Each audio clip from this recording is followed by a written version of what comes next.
अस्तु मान्यः पठामः मङ्गलाचरणं कुर्मः। ॐ विश्वानि देव सवितुर्दुरितानि परासु वा यद्भद्रं तन्म आसु वा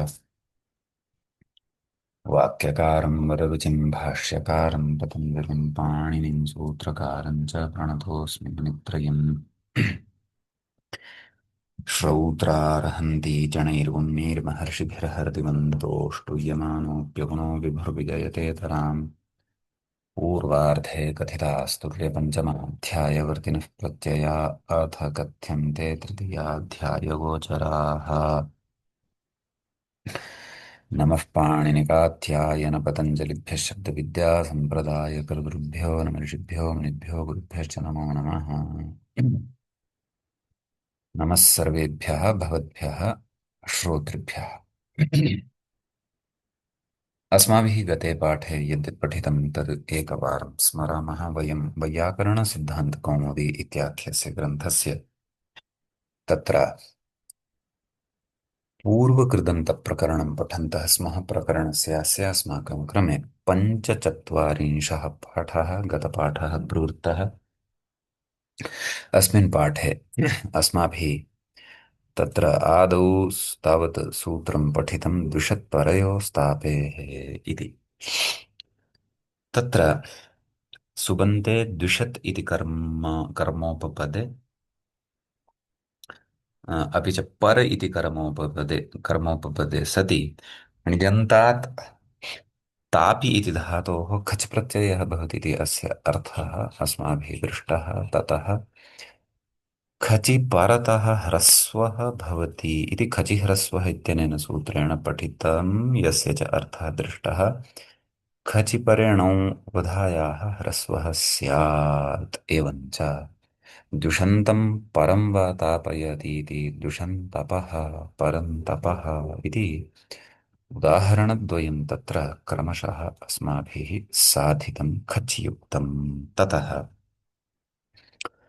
अ, एषा नाम अत्र स्त्रीलिङ्गे नाम दुषन्तं तापयति यथा दुषन्तपः इति प्रयोगः साधितः, तद्वत् दुषतीं तापयति इत्यर्थे तत्र दुषतीं तपः इति प्रयोगः न भवति। कुतः न भवति? यतः सूत्रे विद्यमानेन दुषत् इति प्रातिपदिकेन स्त्रीलिङ्गे विद्यमानस्य दुषति इति प्रातिपदिकस्य ग्रहणं, प्रातिपदिकग्रहणे लिङ्गविशिष्टस्यापि ग्रहणमित्यनया परिभाषया नैव भवति। कुतः? यतः तस्याः परिभाषायाः अनित्यत्वं स्वीक्रियते। सा च परिभाषा अनित्या इति ज्ञाप्यते। तत्र घटघटी वार्तिके अनयोः द्वयोः ग्रहणात् सामर्थ्यात् शक्तिलाङ्गलाङ्कुश तोमरयष्टिघटघटीषु घटघटीधनुषु उपसङ्ख्यानमिति यद्वार्तिकं पूर्वं हरतेरनुद्यमनेचिति सूत्रे पठितं, तस्मिन् सूत्रे घटग्रहणेनैव सिद्धे अथवा घटग्रहणेनैव स्त्री तत्र स्त्रीलिङ्गे विद्यमानस्य प्रातिपदिकस्यापि ग्रहणात्, घटी इति स्त्रीलिङ्गे विद्यमानस्यापि ग्रहणकारणात् तत्र इष्टः प्रयोगः सिद्ध्यत्येव।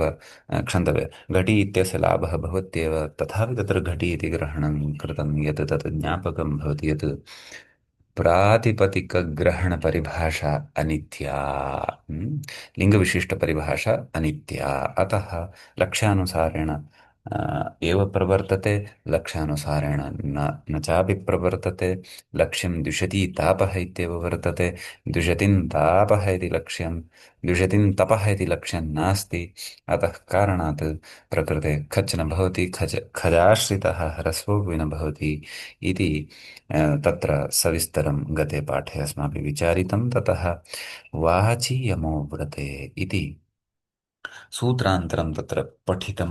तस्य अर्थः मूले एव उक्तः यत् वाक्छब्दे उपपदे तत्र यम धातोः यमेः खच् इति भवति व्रतार्थे गम्यमाने इति तत्र पठितं।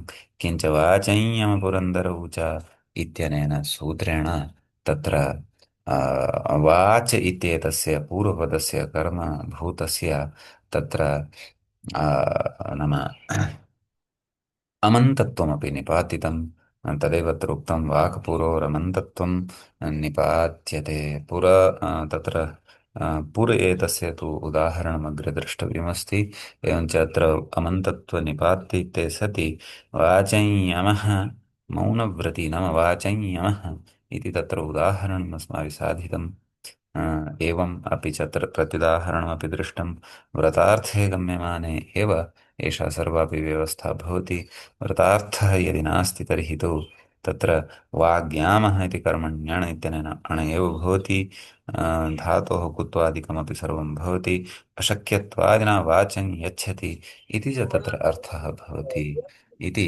अस्माभिः तत्र सविस्तरं गते पाठे पठितम्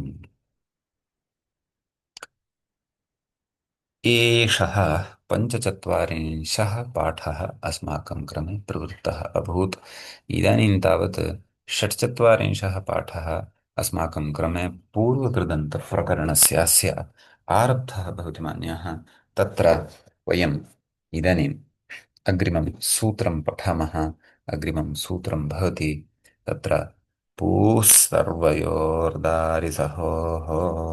इति तस्य अस्य सूत्रस्य वयं पदच्छेदं यदि पश्येम तर्हि तत्र पदपरिचयं नाम ऊः सर्वयोः इति सप्तमी विभक्तेः द्विवचनान्तं पदं भवति दारिसहोः इति तु षष्ठ्यन्तं भवति परन्तु एषा षष्ठी पञ्चम्यर्थे भवति व्यत्ययेन नाम विभक्तिस्तु अत्र षष्ठी अस्ति परन्तु अर्थः तत्र पञ्चम्याः गम्यते इति ततः प्रकृते नाम समासस्य विग्रहमपि विचारयामः पूश्च सर्वश्च पूः सर्वौ तयोः पूः सर्वयोः इत्येवम् इतरेतरयोगद्वन्द्वः अस्मिन् पदे अत्र अवगन्तव्यः ततश्च दारिश्च सह च दारिसहौ तयोः दारिसहोः इत्येवं च अत्र विग्रहः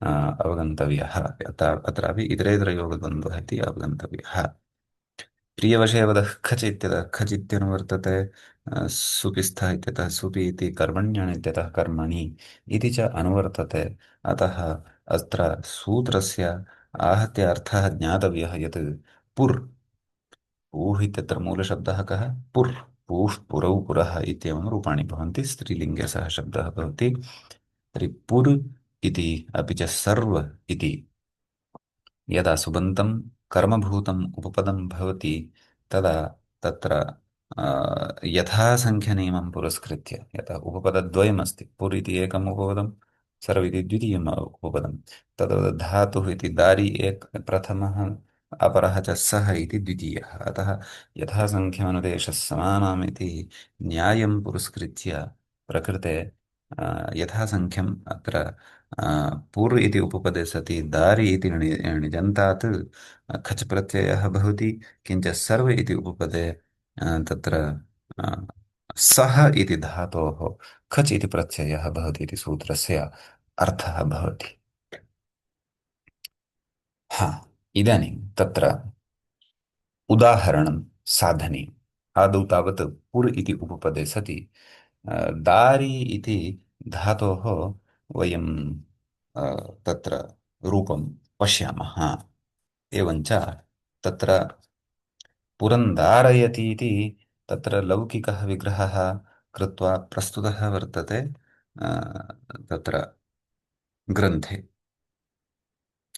हा तर्हि तत्र दृविदारणे इति कश्चन धातुः भवति आम् पुर अम् दारि इति दारि इति णिजन्तः कथं सिद्ध्यति चेत् दृविदारणे इत्यस्य धातोः इत्यस्मात् धातोः प्रेरणार्थकः णिच् यदा क्रियते अथवा णिच् प्रत्ययः यदा क्रियते तदा तत्र अचुन्यणिति इत्यनेन अजन्तस्य अङ्गस्य वृद्धौ ऋवर्णस्य स्थाने आर् इति आगच्छति आर् इ दारि इति जायते तर्हि तत्र पुर अम् दारि इति स्थिते पूः सर्वयोर्दारिसहोः इत्यनेन खच् प्रत्ययः भवति खचः अ इति अवशिष्यते ततः पुर दारि इति स्थिते, दार इ इति स्थिते तत्र समासः सुब्लुक् इत्यादिकं तु भवत्येव, परन्तु ततः पूर्वमत्र खचिहरस्वः इत्यनेन णिजन्त तत्र णिजां कृत्वा वृद्ध्या यः आ इति लब्धः तस्य ह्रस्वः भवति, अतः पुर पुर अम् दर् आ इति जायते। ततः तत्र णेर्णिट् इत्यनेन णेर् लोपः भवति। अपि च तत्र सुबोधातु प्रातिपदिकयोः इत्यनेन सुपः लुग् भवति। पुर् दर इति स्थितिः भवति। इदानीं पुर् दर इत्यत्र पुर् इत्येतस्य अमागमः न सम्भवति, अ, मुम् आगमः न सम्भवति अरुर्दुषदजन्तस्य मम् इत्यनेन, यतः अपेक्षितानि यानि निमित्तानि तानि अत्र न सन्ति इति हेतोः। अतः पूर्वम् अस्माभिः सूत्रं यत् पठितं वाचं यमपुरन्दरौ च इत्यनेन सूत्रेण प्रकृते तत्र पुरशब्दः अमन्ततया निपात्यते, अतः तत्र अम् आगत्य युक्तः भवति। अतः पुरं दर, ततः मकारस्य अनुस्वारः मनुस्वारः इत्यनेन, तदनन्तरं अनुस्वारस्य यै परसवर्णः इत्यनेन अनुस्वारस्य परसवर्णः नकारः भवति। पुरन् दरः, दरविभक्तिकार्ये कृते पुरन्दरः इति तत्र एतत् नाम शब्दः एषः सिद्धः भवति। इन्द्रस्य नाम विशेषः अस्ति, सः पुरन्दरः भवति, नाम पुरः धारयति, नाम अद्यत्वे यथा अत्र अद्यत्वे किं तत्र दक्षिणेपि, परन्तु विशेषेण यथा वृष्टिकालः अस्ति अत्र अस्माकं हिमाचलप्रदेशे तु तत्र महान् प्रवाहः, जनानां मरणं सर्वं यथा अद्यत्वे आधिक्येन जायमानम् अस्ति, तत् इन्द्रदेवः क्वचित् अधिकां वृष्टिं, क्वचित् अनावृष्टिं, क्वचित् मेघविघटनादिभिः प्रक्रियाभिः बहून् बह्वीः पुरः धारयन् अस्ति इति कारणात् सः पुरन्दरः भवति। एवमेव अर्थान्तराणि अपि अस्य शब्दस्य भवन्ति, तानि अस्माभिः द्रष्टुं शक्यन्ते इति अस्ति। इदानीं पुरन्दरः इति रूपं साधितम्। अपरं तत्र पूः सर्वयोर्दारिसः इत्यत्र द्वितीयम् उपपदं किमस्ति इति चेत् सर्व इति अस्ति। द्वितीयः धातुः कः इति चेत् सः इति अस्ति। क्षः विमर्शनार्थकः एषः धातुः भवति। सर्वं सहते, सर्वमपि सोढुं शक्नोति, अथवा सर्वस्यापि तत्र सहनं कर्तुं शक्नोति यः सः सर्वं सहः भवति। अतः तत्र सर्वं सहते इति विग्रहे सर्व इति उपपदे सह धातोः पूः सर्वयोर्दारिसहोः इत्यनेन खच् प्रत्ययस्य अवशिष्यते। सर्व सर्व सह इति स्थिते अत्र तु मुमागमस्य सम्भवः अस्ति एव, अतः तत् अरुर्दुषदजन्तस्य मुम् इत्यनेन सूत्रेण मुमागमे सति सर्व म सः मकारस्य अनुस्वारः परसवर्णम् इत्यादिकं कृत्वा सर्वं सहः इति प्रयोगः सिद्धः भवति। एतावान् विषयः किं स्पष्टः वा मान्यः?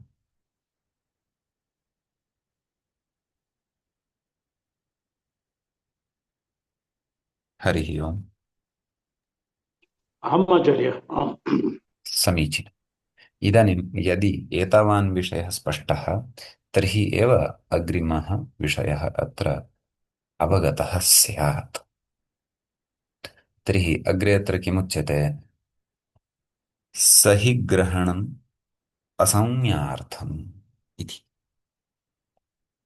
नाम सूत्रे सहि ग्रहणं व्यर्थम् इति आदौ पूर्वपक्षः ज्ञातव्यः। पूर्वपक्षी कथयति सूत्रे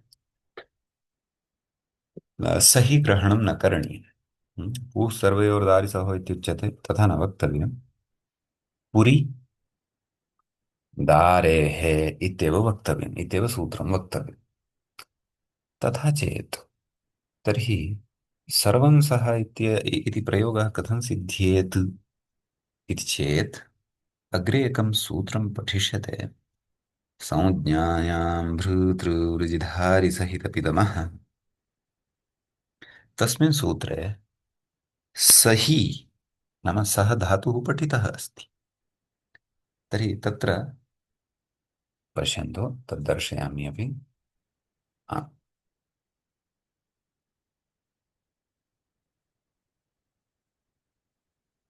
संज्ञायां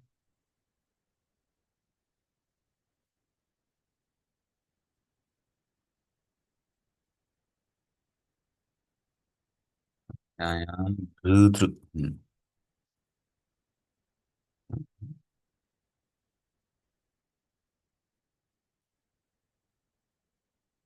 अच्छा अच्छा संज्ञायाम् इति लेखनी खलु।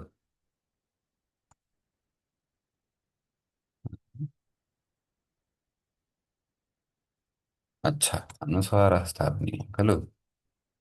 संज्ञायाम् अच्छा अच्छा अनुस्वारः न अधुना किमर्थं नागतः अत्र अस्ति पश्य। किं कथयति कर्मणि सुपि नाम कर्मणि सुबन्ते उपपदे संज्ञावशात् यथा अस्तु संज्ञायां भृ तृ सहितपि दम् इत्येतेभ्यः धातुभ्यः संज्ञायां विषये खच् प्रत्ययः भवति। तर्हि अत्र पश्यन्तु सः धातुः अत्र अस्ति। कर्म उपपदं तु अत्र विशेषेण न निर्दिष्टं यत्किमपि भवितुमर्हति तर्हि सर्व इत्यपि भवितुमर्हति।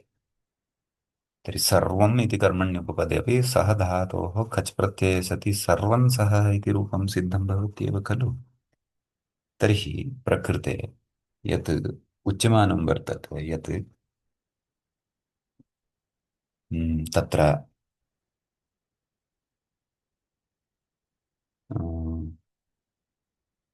पूर्वसर्वयोर्दारिसहोः इत्यनेन खच् उच्यमानः अस्ति खलु।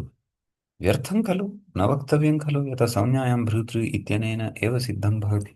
तर्हि तत्र उत्तरं दीयते किं तथा नास्ति भोः। संज्ञायां भर्तृ इत्यनेन तु संज्ञायां गम्यमानायां सर्वं सः इति साध्यते।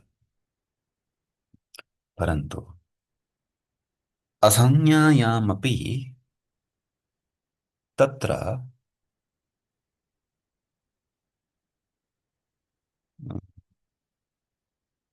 खच् प्रत्ययः सः धातोः अपेक्षितः परन्तु सर्व इति उपपदे सति एव सम्यक्। अतः अस्मिन् सूत्रे अत्यन्तं विचिन्त्य सः धातोः अपि च सर्व इति उपपदस्य ग्रहणं कृतं वर्तते।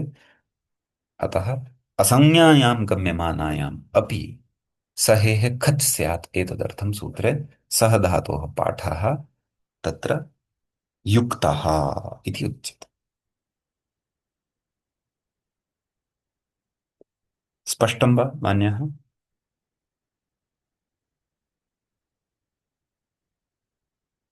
आम् आचार्य आम् अग्रे समीचीनम्। गच्छतु। इदानीम् अत्र यः विषयः साक्षात् कौमुद्यां महाभाष्ये वा अन्यत्र अन्यत्र नोक्तः वर्तते कस्यचित् प्रयोगस्य साधनाय तं विषयम् अत्र कौमुदीकारः सङ्कलय्य कथयति। तत्र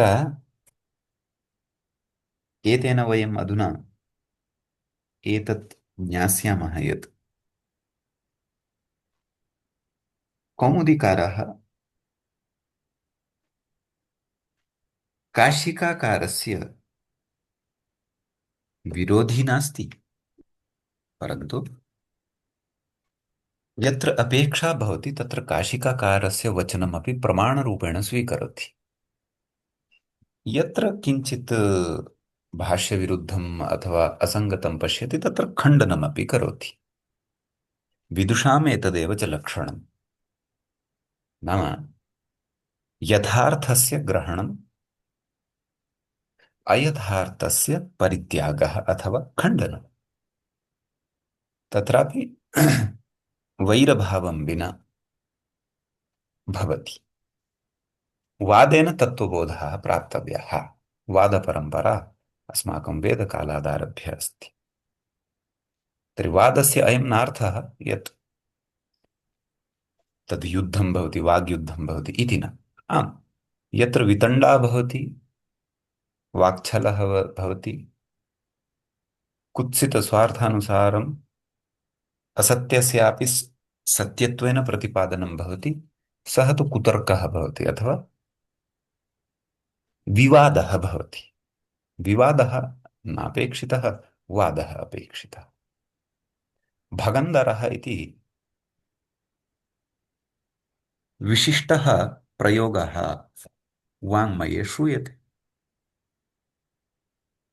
कस्यचन रोगविशेषस्य अर्थे। तर्हि तत्र अस्य साधना सिद्धिः यदि करणीया तर्हि भगम् इति कर्मण्युपपदे दारि इति णिजन्तात् धातोः खच् प्रत्ययः अपेक्षितः। हम्म? स च सूत्रकारेण नोक्तः, न च वार्तिककारेण उक्तः, न च भाष्यकारेण उक्तः। परन्तु अस्य रूपस्य साधनाय तत्र काशिकाकारः एकं वचनं स्वपक्षात् लिखितवान्। इदानीं वयं सर्वयोर्दारिसहो इति सूत्रं पठन्तः स्मः। तत्रत्यां काशिकामपि एकवारम् अवलोकयामः। अच्छा, सर्वयोर्दारिसहो अत्र पश्यन्तु। हम्म? भगे च दारेरिति वक्तव्यम्। न भग इति उपपदे सत्यपि दारे, इदानीं दारि इति पूः इति उपपदे सति दारि इति धातोः खच् दृष्टः एव खलु, परन्तु भगे चापि भग इति उपपदे सत्यपि दारि इति णिजन्तात् धातोः तत्र खच् प्रत्ययः वक्तव्यः इत्युच्यते। एतत् पश्यन्तु, यदि अत्र वस्तु महाभाष्यं न दृश्यते, परन्तु मूलमहाभाष्यमपि भवन्तः द्रष्टुं शक्नुवन्ति, न क्वापि उक्तं वर्तते। काशिकायाः एतद्वचनं भवति। तर्हि प्रकृते भट्टोजिदीक्षितमहोदयः जानाति यत् भगन्धरः इति प्रसिद्धः प्रयोगः वर्तते रोगविशेषार्थे, व्याधिविशेषार्थे। सः कथञ्चित् तु साधनीयः एव खलु, परन्तु तत्र कश्चन यत्नः काशिकाकारेण कृतः वर्तते। काशिकाकाराभ्यां, काशिकायाः निर्मातारौ द्वौ स्तः, वामन वामनजयादित्यौ। अस्तु, तर्हि नाम एतद् वस्तुतः काशिकायाः वार्तिकं भवति, काशिकायाम् उक्तं वचनं भवति। कात्यायनेन उक्तं वार्तिकम् इदं न, परन्तु भट्टोजिदीक्षितेन वार्तिकरूपेणैव अस्य ग्रहणं कृतम् अस्ति। एवं बहूनि वचनानि सन्ति काशिकायां, यानि लक्ष्यानुरोधेन तत्र अ, काशिकायाम् उक्तानि वर्तन्ते वचनानि। आ, तर्हि अस्य वार्तिकस्य अर्थः स्पष्टः एव खलु, यत् भग इति उपपदे सति, कर्मणि उपपदे सति दारि इति णिजन्तात् धातोः खच् प्रत्ययः भवति। अन्या प्रक्रिया सर्वापि पूर्वं सर्वंसः इत्यादि वदेव वर्तते, पुरन्दरः इत्यादिवत् एव वर्तते। अत्र पूर्वपदं भग इति भवति। भग दारि णिरिणिट् इत्यादिकं कृत्वा भगदर इति स्थिते तत्र अरुर्द्विषदजन्तस्य मम इत्यनेन सूत्रेण भग इत्यत्र गकारोत्तरवर्तिनः अकारस्य मुमागमः विधीयते। अतः तत्र भगन् दरा इति।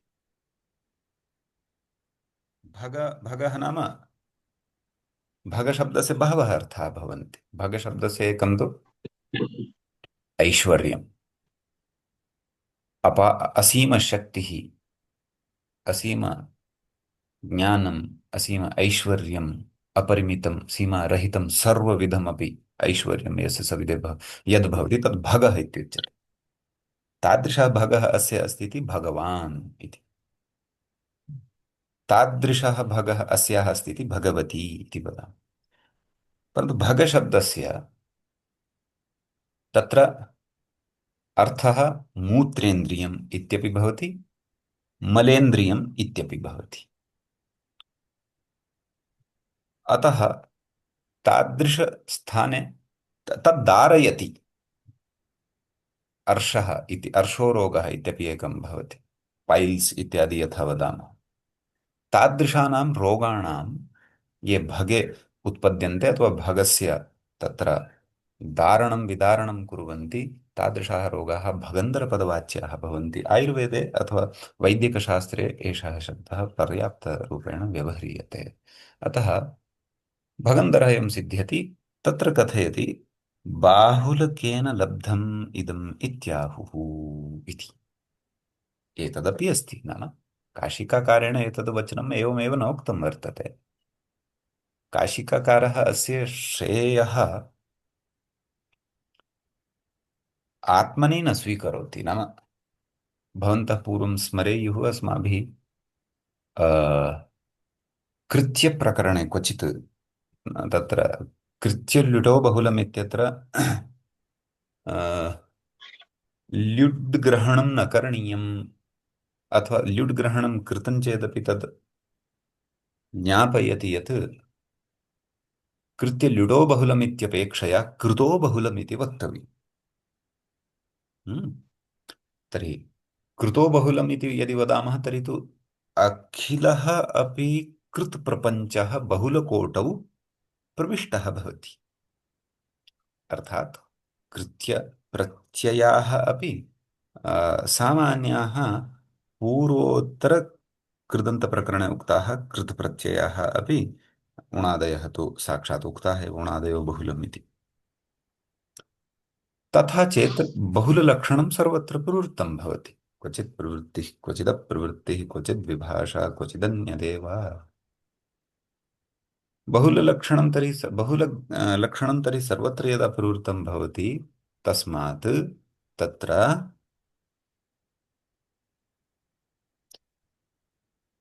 अ, क्वचित् प्रवृत्तिः इति न्यायेन। यत्र प्राप्तिः नास्ति तत्रापि प्रवृत्तिः भविष्यति। भग इति उपपदे दारेः खच् प्रत्ययः नोक्तः वर्तते, तत्रापि प्राप्तं भवति।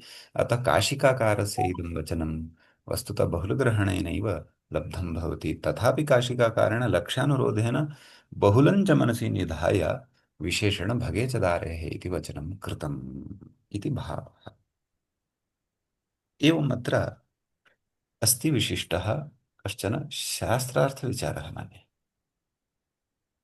स्पष्टं वा मन्ये?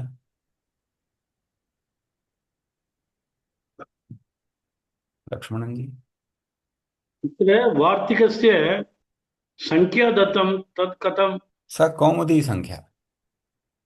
कौमुद्याः अच्छा, अस्तु वार्तिकानां संख्या एका वर्तते। अस्तु आचार्य। एवं खलु? तत्र आम् आम्। ऋवर्णयोर्मिथसावर्ण्यं वाच्यम् इत्यत्र प्रायः वार्तिकसंख्या फस्ट् लिखिता वर्तते इति स्मरामि। पश्यन्तु, एकं वदामि अस्मिन् विषये। अन्यथा वार्तिकसंख्याविषये बहु भ्रमं प्राप्नुमः वयं। तत्र भ्रमः न प्राप्तव्यः। एकवारम् अहं किञ्चित् वक्तुम् इच्छामि। किञ्चिदेषः विषयः ममपि कदाचित् इतः 15 वर्षेभ्यः पूर्वं केनचन एतादृशः प्रश्नः मम कृते कृतः आसीत्। कः? यद् भोः कौमुद्यां वार्तिकसंख्या कुतः स्वीकृता अस्ति इति। वस्तुतः महाभाष्यात् वार्तिकसंख्या अत्र मैच् न भवति इति अस्ति। किमर्थं न भवति तत् किञ्चित् अहं वदामि। तत्र हेतुं वदामि। अ, अत्र वयं संज्ञाप्रकरणे उपदेशे हा समाहार मुखनासिका तुल्यास्य प्रतुलं सवर्णं नतनो विधा पूर्वत्राद्धम् उकारः। हा, अत्र पश्यन्तु। यद्यपि अत्रापि तथा नास्ति, अत्रापि द्रष्टव्यम्। ओहो, अस्तु, स्थूलं जातं, चिन्ता न। अत्र अस्ति ऋलुवर्णयोर्मिथः सावर्ण्यं वाच्यमिति। इतः आरभ्य भवन्तः अत्र यावत् द्रष्टुं शक्नुवन्ति। अस्य वार्तिकसङ्ख्या का अस्ति? अस्य वार्तिकसङ्ख्या अस्ति 150। तर्हि इदानीं महाभाष्ये किम् अस्य वार्तिकस्य एषा एव सङ्ख्या अस्ति वा? तथा चेत् द्रष्टव्यम्। इदानीम् अत्र प्रकारान्तरेण किमपि उक्तं स्यात् महाभाष्ये। अत्र वार्तिकसङ्ख्याः न उपात्ताः सन्ति। हम्म, हम्म।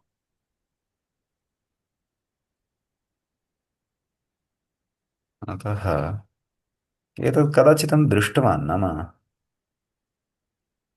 तत्र ऋवर्णयोः मितः सवर्णसंज्ञा वाच्यते तुल्यास्य प्रथमं सवर्णम् इत्यत्रैव स्यात् खलु 119 एकक्षणं। यदा अनुसन्धाने इदानीं प्रविष्टाः एव तर्हि सम्यक्तया एव पश्यामः। तद् वदामि कथम्। इदानीं किञ्चित् महाभाष्यस्य पाठं दर्शयामि। प फ ब भ म म म म महाभाष्यम्। तर्हि तुल्यास्य प्रयत्नं सवर्णं 119 इति खलु। तर्हि पश्यामि। कदाचित् स्यादपि वक्तुं न शक्यते। तथा चेत् तर्हि तु भवतः प्रश्ने इतोपि अनुसन्धानं विधेयं भविष्यति। 119, 115, 116। न न न, बहु अग्रे आगतं वा इति भाति।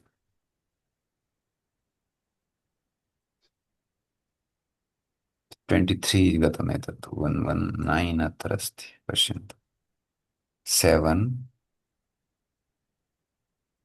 8, 9, 9, 9, 9। हा, अत्र पश्यन्तु।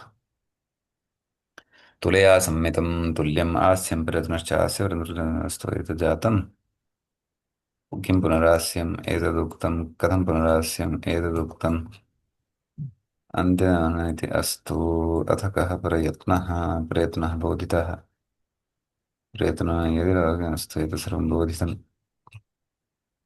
ततः सवर्णसंज्ञायां भिन्नदेषु पृथङ्गप्रयत्नसामान्यतः सिद्धं त्वास्य तुल्यपदं सवर्णम्। अस्तु, एतदुक्तं। प्रयत्नाः सन्ति, अस्तु अस्तु। तद् वार्तिकम् अन्विष्यन् अस्मि अहम्। अत्रैव स्यादुक्तमिति स्मरामि। पश्यामि, बृहत् करोमि, भवन्तः अपि द्रष्टुं शक्नुयुः यथा। अस्तु, एवमपि अस्तु। व्यपदेशगतभावेन सिद्ध्यति तर्हि किं पुनरास्ये। एवमपि अस्तु। यदि प्रारम्भो यत्नस्य अस्तु आवरणस्य तर्हि प्रयत्नचर्चा एव चलति। उदात्तादीनाम् अभेदका उदात्ता अथवा भिन्नयेन अस्तु। भेदानिष्ठान अस्तु। अग्रे यदि तर्हि सति किञ्चित् नाम इति कृत्वा समसंज्ञा षकारचकारचकारचकारवर्जं कर्णवर्जं प्रयत्नः अस्तु। एतदागतं बहुव्रीहिः। ततः तुल्यासः भवितुमर्हति इति भाति। पश्यामः। यथा अत्र पश्यन्तु 140 अस्ति सङ्ख्या आक्षेपवार्तिकम्। यदि वार्तिकं तु अग्रे आगच्छति प्रयोजनम् इत्यादि इत्यादि। तस्या वचनं वचनप्रामाण्यत्वात् अन्यवचनप्रामाण्य अस्तु। इतोपि नास्ति। हा, अत्र पश्यन्तु। हा, यस्। ऋकार लृकारयोः सवर्णविधिः। अत्र सङ्ख्या अस्ति 143 अस्ति खलु। आम् आम्। हम्म। अतः भेदः दृश्यते सङ्ख्यायां। कौमुदीकारः वस्तुतः अत्र मम किञ्चित् अनुसन्धानदृष्टिः अस्ति। कौमुदीकारः तत्र भाष्यस्य वार्तिकानां परिगणने तस्य किञ्चित् अ, तत्र भिन्ना दृष्टिः अस्ति वा इति भाति। यानि वचनानि कदाचित् एवं भवितुमर्हति, यानि वचनानि कदाचित् अत्र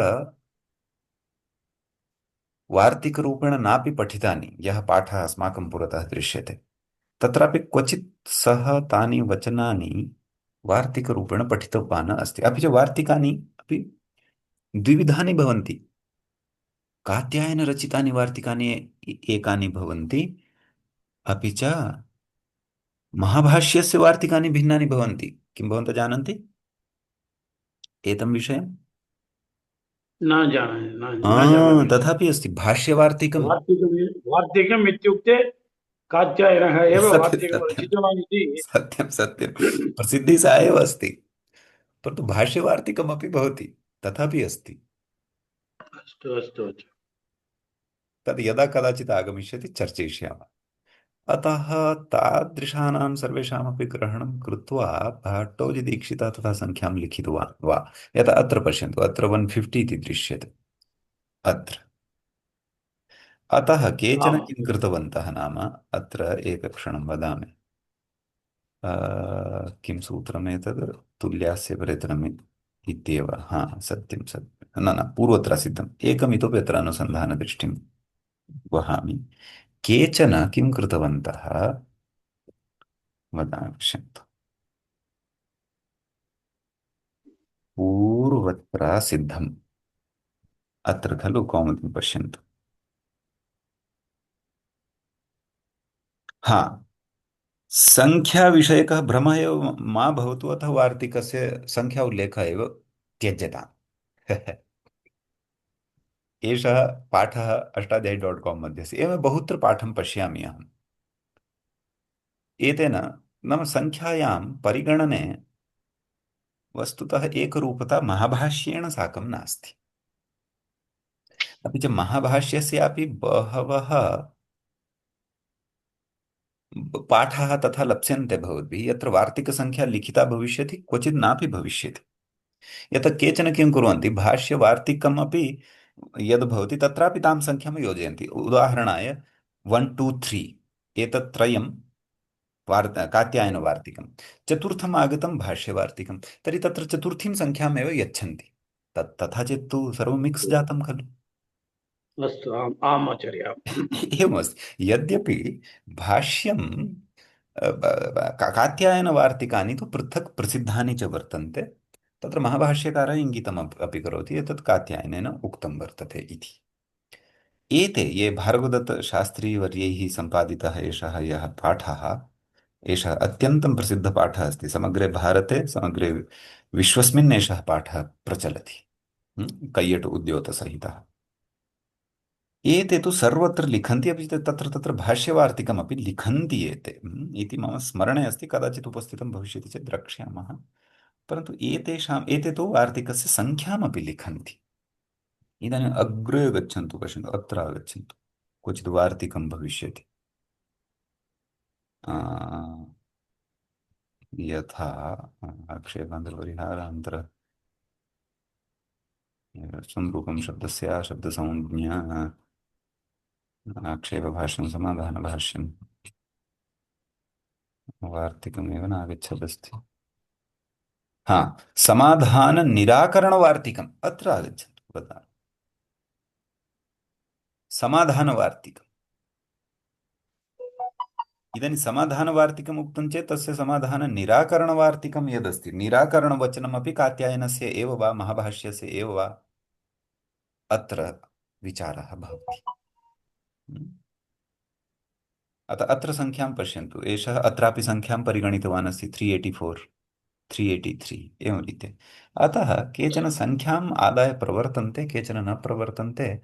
अत्र च भट्टोजिदीक्षितमहोदयेन प्रश्नः इतः उत्थितः आसीत्, सङ्ख्या कथं लिखिता 213 इति चेत् दीक्षितस्य कश्चन भिन्नः पन्थाः वर्तते परिगणनस्य।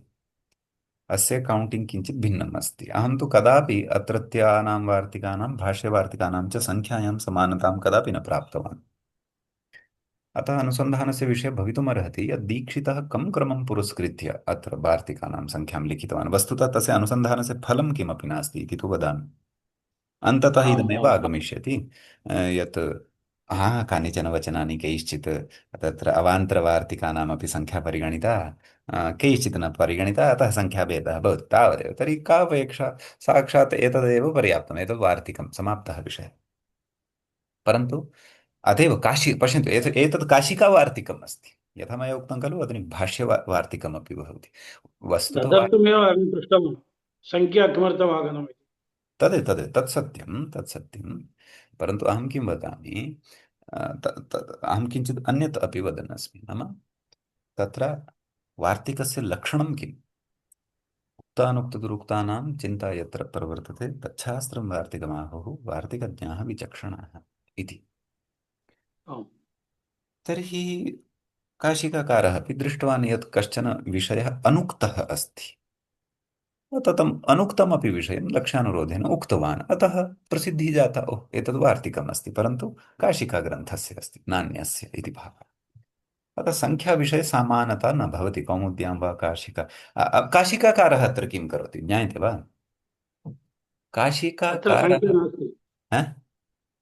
अत्र सङ्ख्या नास्ति। न न न, वदामि काशिकाकारः क्वचित्, काशिकाकारो वा अथवा अन्ये वा, क्वचित् वार्तिकस्य सङ्ख्यां सूत्रसङ्ख्यान् सङ्ख्यया व्यवहरन्ति।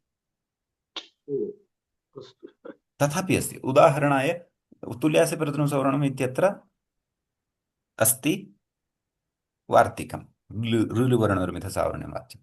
तर्हि केचन तत्र सूत्रस्यैव सङ्ख्यां यच्छन्ति 119 इति किमपि तत्र।